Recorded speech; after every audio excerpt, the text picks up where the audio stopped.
அதான் சித்தத்தின்படி செயல்பட்டவன் தான் உள்ள பிரவேசிப்பானே தவிர, சித்தத்தின்படி செயல்படாதவன் அவன் அசுத்தாவிய, உலகத்துல இருக்கிற அத்தனை அசுத்தாவிய வேட்டையாடி இருந்தாலும் சரி, உலகத்துல இருக்கிற அத்தனை ஆத்மாவையும் பிடிச்சு சர்ச்சுக்குள்ள உட்கார வச்சிருந்தாலும் சரி, உலகம் பூரா அவன் சர்ச்சை கட்டி ஆமா நிறுவி இருந்தாலும் சரி, பெரிய பெரிய மிஷினரி, ஆமா பெரிய பெரிய இயக்கங்களோட தொடர்புல இருந்தாலும், பெரிய பெரிய இயக்கங்களை உருவாக்கி இருந்தாலும், பெரிய பெரிய இயக்கங்கள் இவனுக்கு கீழே இருந்தாலும், எத்தனை உடன் ஊழியர்கள் இருந்தாலும், அடுத்து உலக நாடுகளுக்கு இவன் தீர்க்க தரிசனம் சொல்லியிருந்தாலும், அவன் தேவனோட சித்தத்தின்படி செயல்படலைன்னா அவன் ரிஜெக்டட்.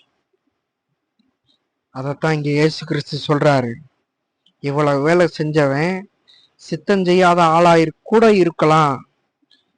சித்தம் செய்யாத ஆளு இவ்வளவு வேலையும் செஞ்சவனாவும் இருக்கலாம்.